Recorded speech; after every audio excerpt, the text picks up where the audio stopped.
Welcome to the bold analysis.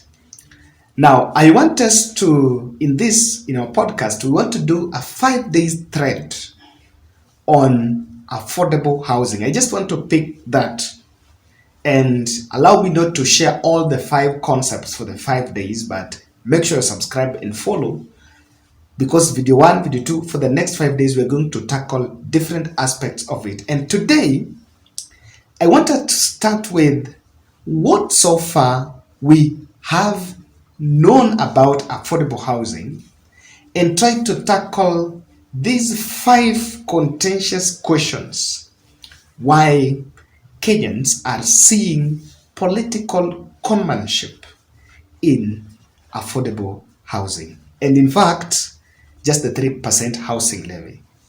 So let's deduct let's examine what it is. The housing levy is a mandatory 3%,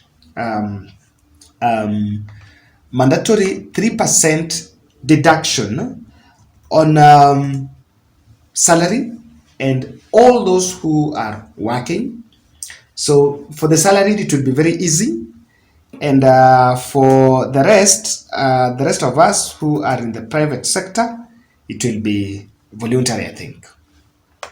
And then what you give shall be matched with your employer. Will match your submission, or rather your what you've given out.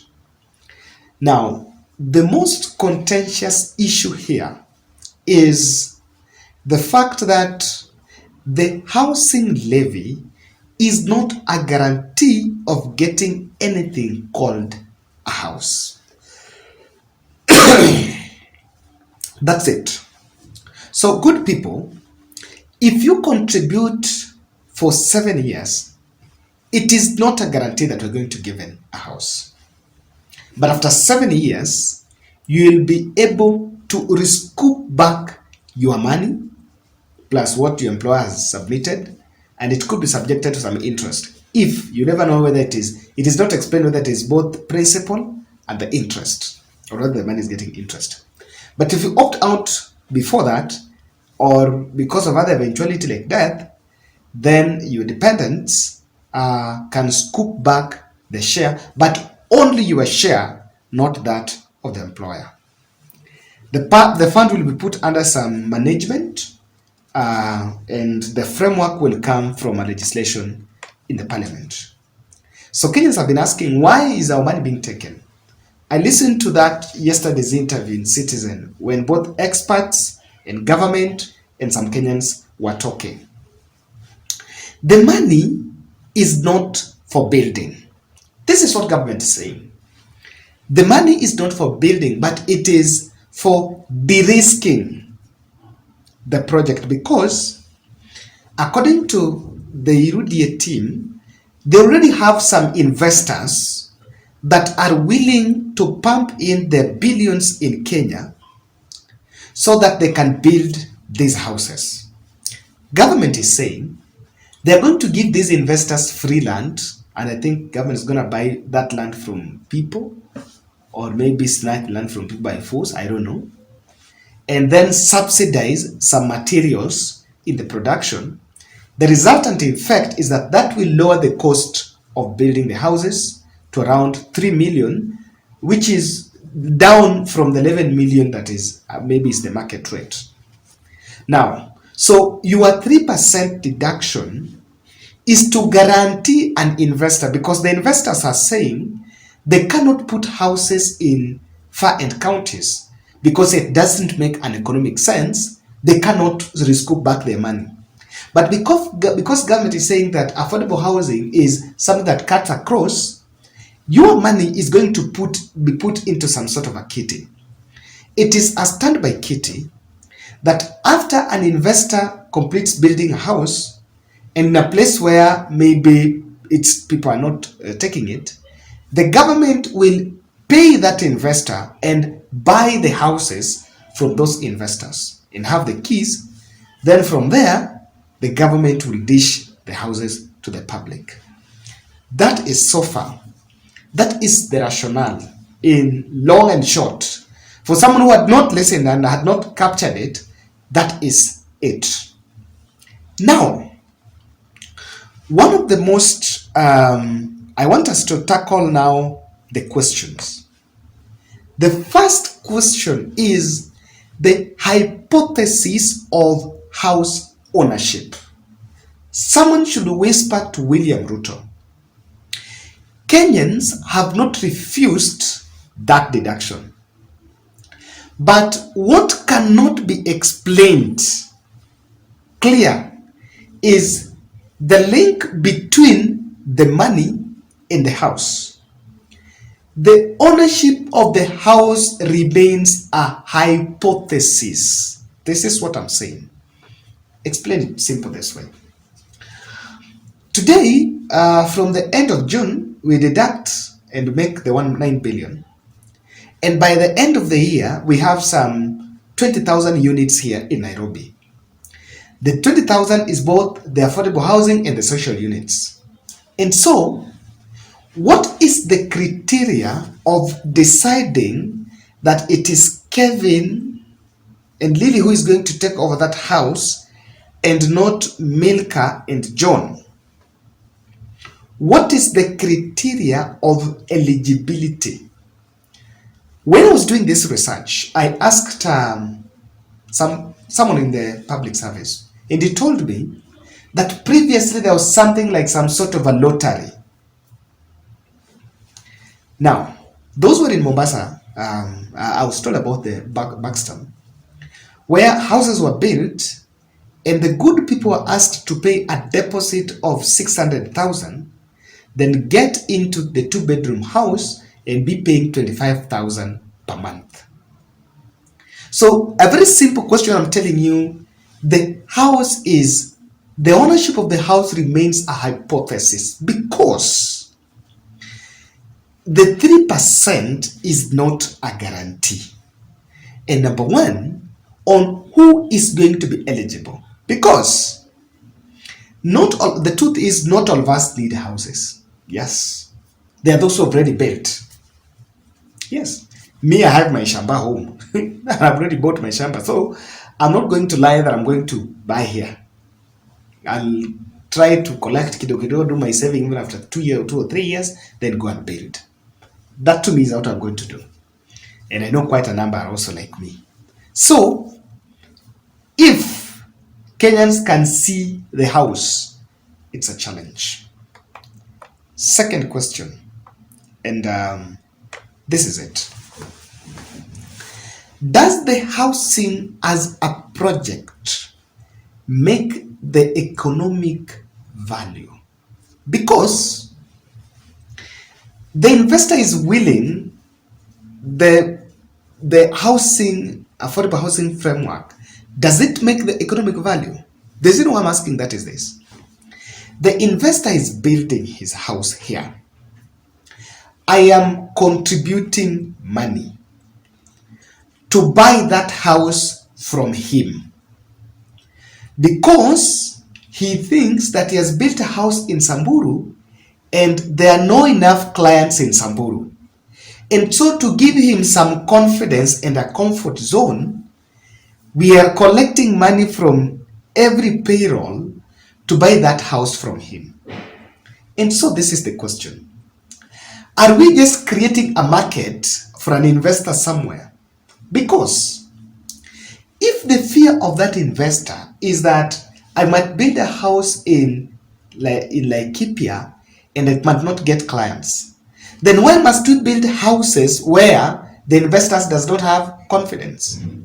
Why don't we just leave us, don't take our money to buy the houses built by the investors and direct the investors to places where the houses can make economic sense? Is it just about having houses in all the counties, even if it does not bring the economic value? Let's be truthful. Those who are in the rural counties, for example, my county of Siaya, the teachers that come from those areas take loans to go and build. They may not take the mortgage to stay. They may not serve that mortgage. Instead, they're willing to go and take loan. I think now government, I think is doing 11 or 14% if I'm not wrong, depending on the bank, and go and build houses. And their pay slips are already depleted. Some of them don't even go home with even a shilling. And so, it does not make sense that we simply putting money for a confidence of some investor, and if that investor is not seeing clients there, then how is government seeing clients even after buying that house from the investor?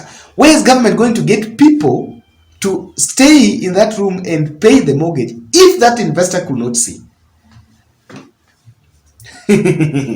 I don't know. Those are some of the commonly asked questions. Number 3. Affordable housing has been projected as a project anchored on social justice. Social justice is what the president has been saying, that those who stay in Kibera are the ones that pay taxes, and so they pay taxes for the salaried fellows, for the MPs and the people in the public service to be first to get their salary, and number 2, to be able to get mortgage at 3%. As let's say like MPs can afford 3%. So the housing has been projected as a project that will reduce the gap between the MP and someone living in Kibera. And so President has asked this question, and he has asked good people, is it fair for someone living in Kibera to pay taxes and not still be in a position to get a decent home and a decent house like those MPs? Are we going to breach the social space, the social gap by the housing project? My answer is no. This is what I'm saying. What is the salary gap between an MP and the Mamamboga in Kibera? Number 2, there is something called transition. The percentage of transition from a 2,500 house, and now it's not 2,000, I need to tell you, it's 3,500 averagely. The transition from a 3,500 house in Kibera to a 10,000 rent house in high rise do not just need availability of a 10,000 house. It needs an income to be in my pocket, so that even if I am staying there, I can afford rent, I can still pay my school fees, I can still cater for my family, and I can still sort other bills like even the medical bills, and I can still pay the insurance. So, bridging the social gap between Kibera resident and MP do not just need availability of the house. The houses are there. Even here in Nairobi, there are many vacant houses that goes at 10,000 and so, and that meet the standards of affordable housing. The reason why Mama Mboga in Kibera, my uncle in Kibera, has not left that place is because it's an income. So it is not true that affordable housing is going to solve the social injustice. The society, all of us are not equal. What I get in YouTube cannot match what an MP gets, and cannot match what a teacher getting, and cannot match what Mama Mboga in Kibera is getting. We cannot be equal. So that's the gospel truth. The other that is number 3. Now I think I've done hypothesis of house ownership. I've done social justice, affordable housing. Number 4. While the affordable housing is explained, is being projected as in the guise of job creation, is it true it's going to give jobs? This is what good Kenyans are arguing. When we take, it is true, yes, that when houses are being built in the construction site, Mjengo atapata, contractor, masonry, it's true. Those in that environment, the supply chain, are going to get. I may challenge William Ruto that if you walk to a university, leave alone even if you walk to, yes, if you walk to a university, how many courses are being offered there? And how many courses are within the Mjengo space? Not all of us can fit there. And what can be seen as creating a job is not true. This is it. When we scoop the 1,000 from someone earning 30,000, we've reduced his expenditure. But that money, even if it was buying biscuits, then the biscuit supplier have a job because there is a consumption. Remember, consumption and production are cousins. They walk and live together. They breathe the same air. And so, because consumption and production is breathing the same air, when you reduce disposable income, even if someone spends that 1,000 in some bar, in that bar, there is a bar attendant, there is a supervisor, there is someone working there that is getting the money. What we have done is just lifting these jobs from other sectors and all going to clamp them in that one sector. If what would make sense is a situation where, no, this is money that's already in this economy, by the way. It would make a lot of economic sense if we get money from somewhere. We get money from those investors and they just build the houses without taking what we have, so that they are bringing their own money here. They are going to take any from us. We are going to have disposable income and will be able to spend. It will make more economic sense. The issue of the job creation also borders inflation.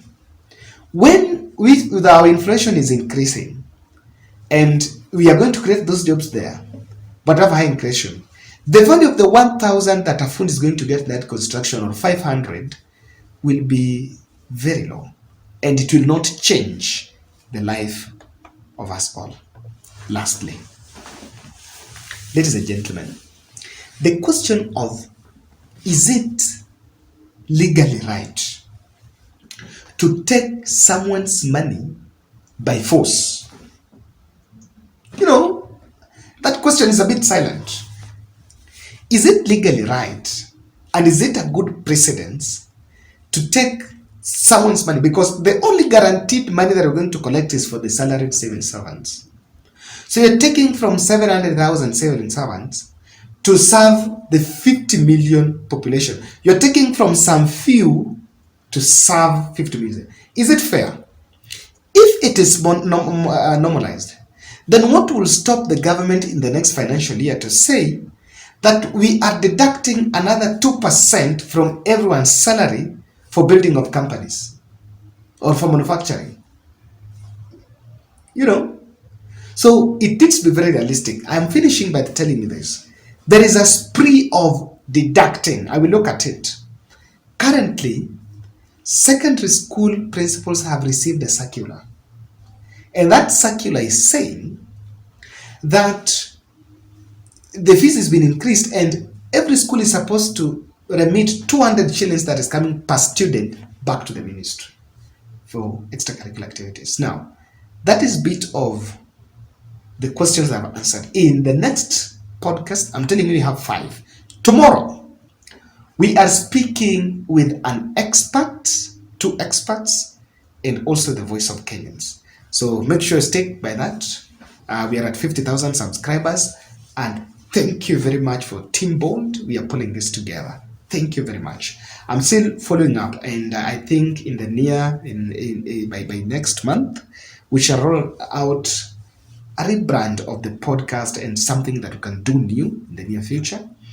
so that we make it better. As YouTube evolves, our content also needs to evolve because even politics of the country is evolving. Thank you very much. I don't know that I've answered a few of your questions there. You can still drop in questions in the comment section and let's continue with the conversation.